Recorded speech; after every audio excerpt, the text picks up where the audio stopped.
Recuerda que puedes escuchar este audio horas antes de su estreno y sin publicidad suscribiéndote en cesarvidal.tv.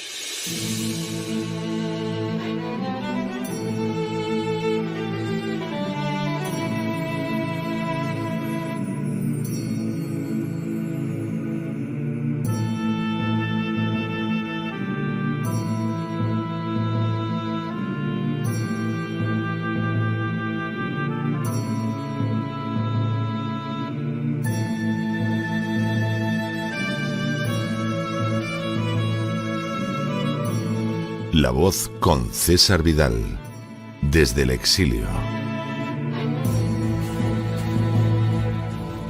Muy buenos días, muy buenas tardes, muy buenas noches y muy bienvenidos a esta nueva singladura de La Voz. Soy César Vidal, hoy es el viernes 29 de enero de 2022 y me dirijo a los hispanoparlantes de ambos hemisferios, a los situados a uno y otro lado del Atlántico, y como siempre lo hago desde el exilio. Corría el año 1945 y más concretamente la tarde del día 26 de enero, cuando las tropas soviéticas llegaron al campo de concentración de Auschwitz. Aunque durante el año anterior las fuerzas soviéticas habían liberado otros campos pertenecientes al régimen nazi, lo que allí encontraron superaba con mucho lo que habían contemplado hasta la fecha. Hasta la 1 de la madrugada de aquel día, los efectivos de las SS se habían esforzado por borrar las huellas de los horrores acontecidos en Auschwitz. Pero la cercanía de las tropas rusas había impedido que lo consiguieran de manera total. De los 35 almacenes del campo, aún quedaban en pie 6. En su interior se encontraban almacenadas 368.820 trajes de hombre, 836.255 de mujer y una cantidad verdaderamente inmensa de ropa para niños. Igualmente, había almacenadas 7 toneladas de cabello humano procedente de los reclusos que las SS no habían tenido tiempo de utilizar. Mientras los soldados soviéticos iban recorriendo aquel lugar en medio del estupor más profundo, descubrieron centenares de cadáveres que yacían por cualquier parte sin haber recibido sepultura. Los supervivientes, en su inmensa mayoría esqueletos con la piel sobre los huesos, apenas llegaban a 7.000. Auschwitz no era el Holocausto, pero acabaría, no del todo con razón, convirtiéndose en su símbolo máximo. Hoy es el día del Holocausto. Sin ánimo de ser exhaustivos, los hechos son los siguientes. Primero, el 1 de noviembre de 2005, la Asamblea General de las Naciones Unidas adoptó la resolución 607 que convirtió el 27 de enero en el Día Internacional de Conmemoración en memoria de las víctimas del Holocausto, una celebración que ha sido incorporada por algunos gobiernos nacionales, como es el caso del español. Segundo, de manera bien reveladora, de la conmemoración de la liberación de Auschwitz este año se ha excluido a Rusia, precisamente la nación cuyos soldados no solo liberaron ese campo de exterminio, sino también toda Polonia, con un coste de más de 600.000 soldados muertos. Tercero, a más de 7 décadas de distancia, el estudio del Holocausto nos ha permitido reconstruir su desarrollo desde los primeros textos antisemitas redactados por Hitler en 1918 y los antecedentes de su pensamiento hasta el final de la Segunda Guerra Mundial. Cuarto, conocemos cómo nada más llegar al poder, Hitler era considerado un paria de la política que apenas duraría en el gobierno. Sin embargo, a las pocas semanas, el Vaticano firmó ese mismo año de 1933 un concordato con Hitler que le proporcionó la respetabilidad internacional que necesitaba. Tras el Vaticano como primer firmante de un pacto con Hitler, irían otros estados en los años siguientes. Por enésima vez, el agua bendita papal que recaía sobre el mal. Quinto, también sabemos cómo el nazismo impuso un pasaporte ario en el mismo año 1933 que no permitía entrar en restaurantes, teatros y otros lugares públicos a los que no contaban con el citado pasaporte. A partir de ese momento, la sociedad alemana se dividió entre los que contaban con el pasaporte y aquellos que no lo tenían y eran condenados a convertirse en parias, especialmente judíos. Sexto, también sabemos cómo en 1935 las leyes de Nuremberg, tomadas fundamentalmente de la legislación católica medieval, convirtieron a los judíos en seres de segunda a los que se atacaba ya libremente en los medios de comunicación de manera global e indiscriminada, comparándolos, por ejemplo, con ratas y cucarachas.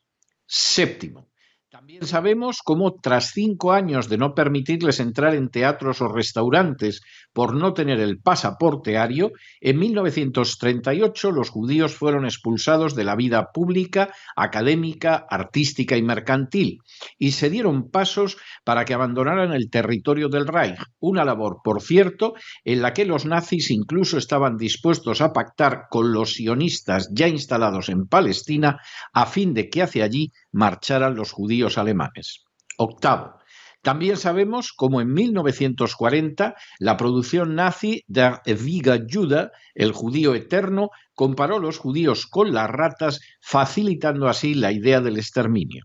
Noveno, también sabemos cómo desde 1939 hasta 1941 fue preocupación acentuada para los dirigentes nacionalsocialistas alemanes el conseguir que los judíos murieran a mayor velocidad y en mayores cantidades, pasando por ello de la reclusión en los guetos, otro legado del antisemitismo católico medieval, a los fusilamientos en masa y finalmente al uso del gas.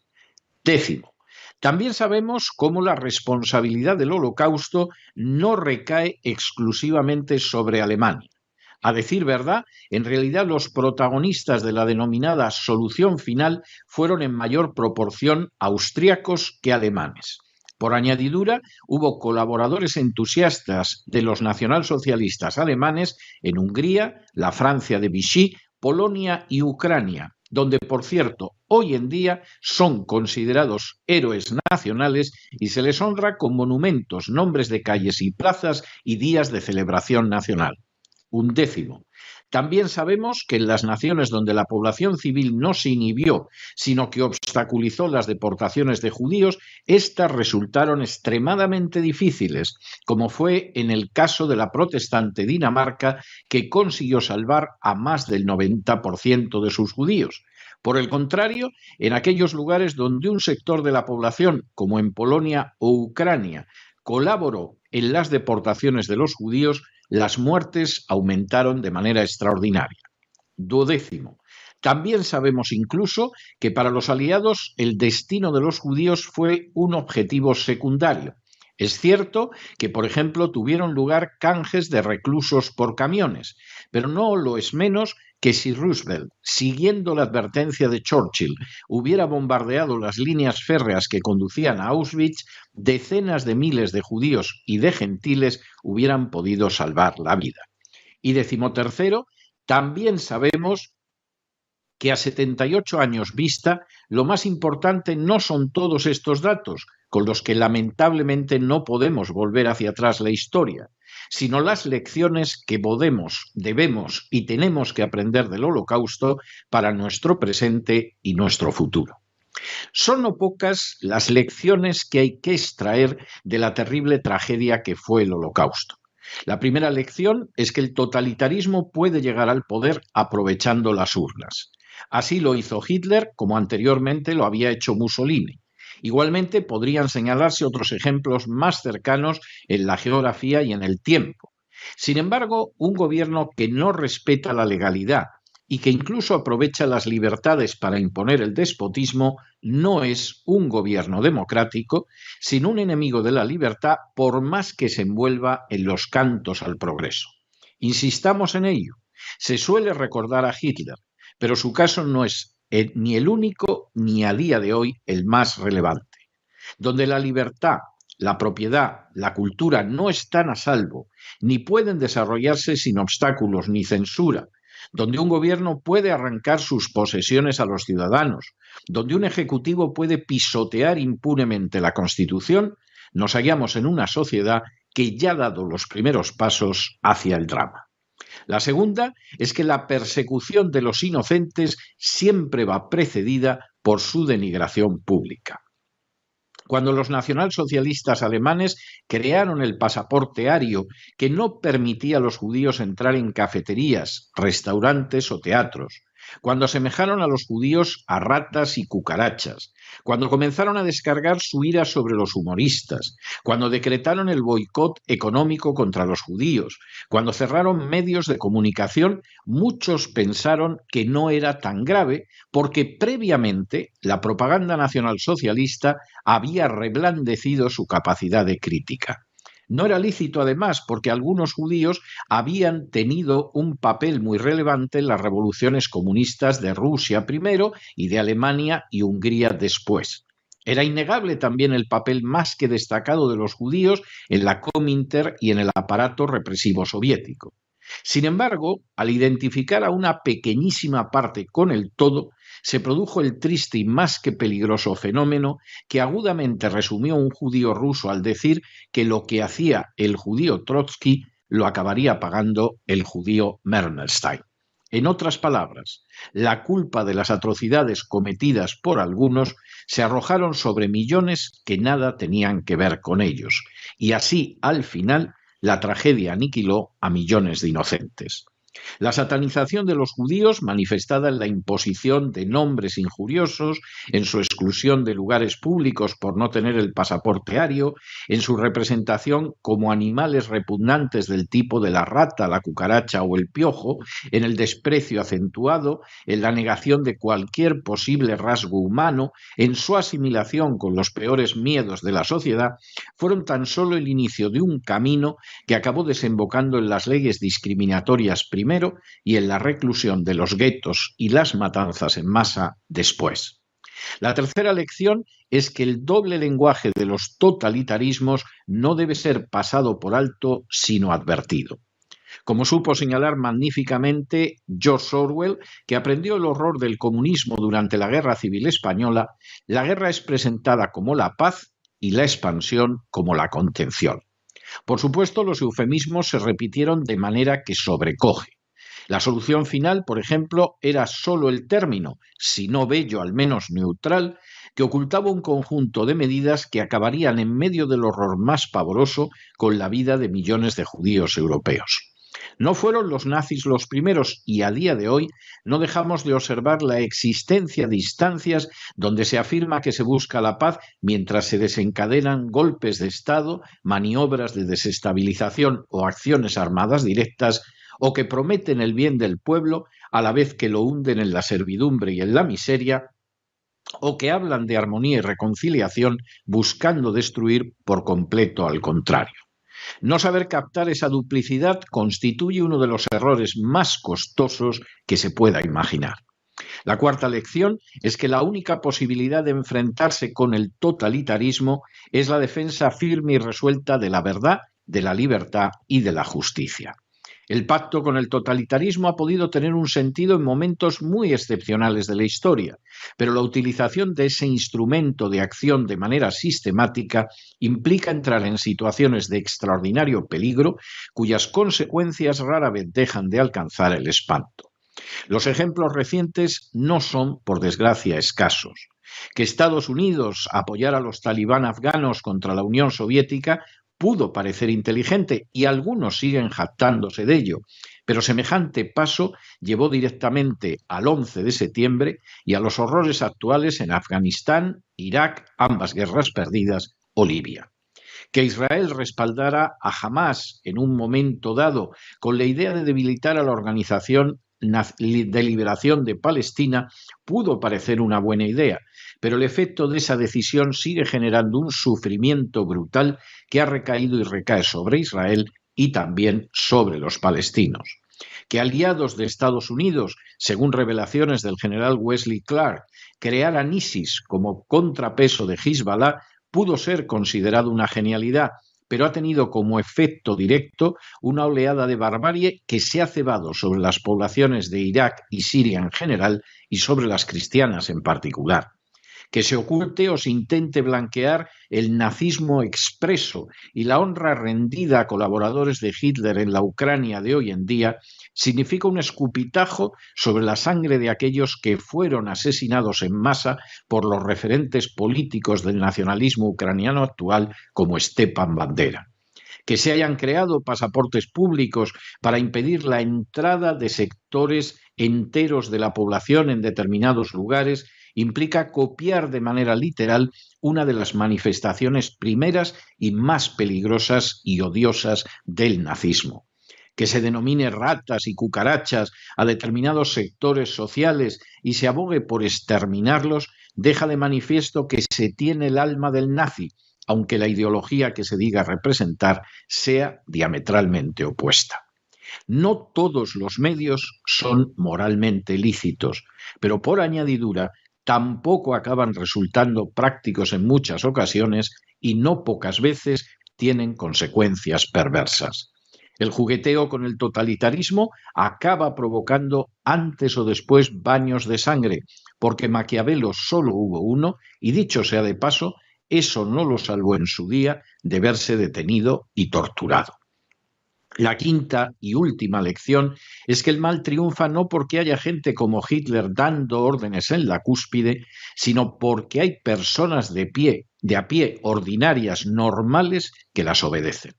Cuando Eichmann, responsable de la deportación de millones de judíos, fue juzgado en Jerusalén, se escudó en el argumento inaceptable de que cumplía órdenes. Es lo mismo que ahora dicen médicos, enfermeras, empleados de banca, buscabonus de la agencia tributaria, funcionarios o simples transeúntes pasivos ante el mal para justificar la comisión de actos profundamente dañinos e inmorales.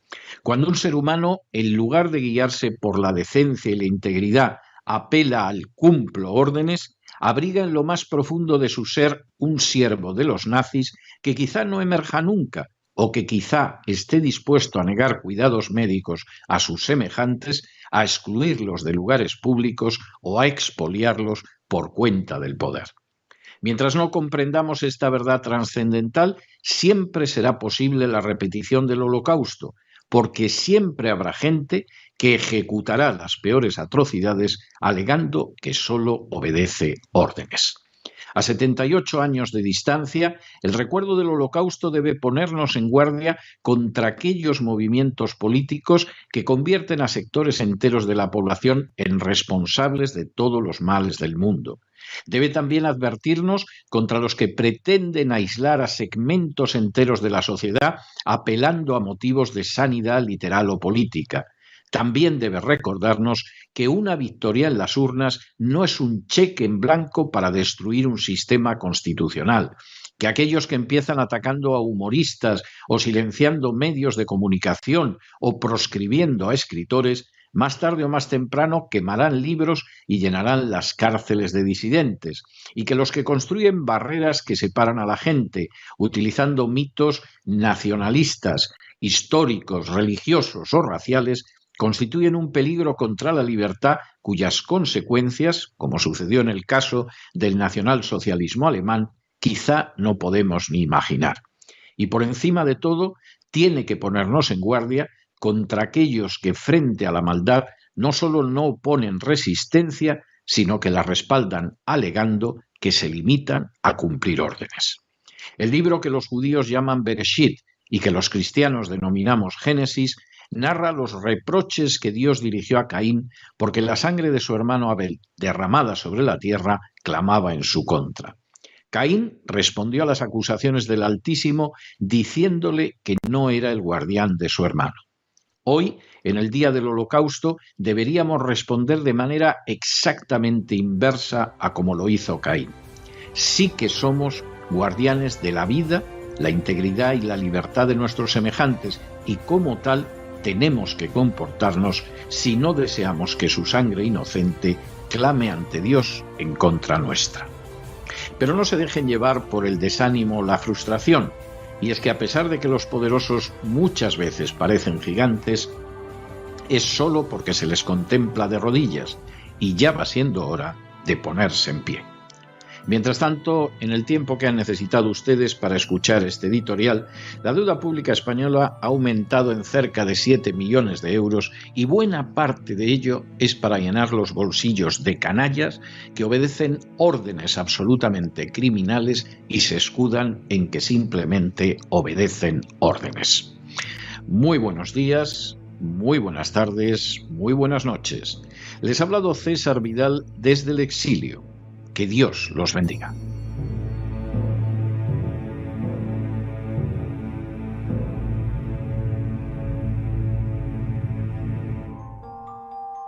Esta sección está patrocinada por crowdfunding con el siguiente mensaje. Nuestro Señor Jesucristo, el único Dios verdadero, es misericordioso y nuestro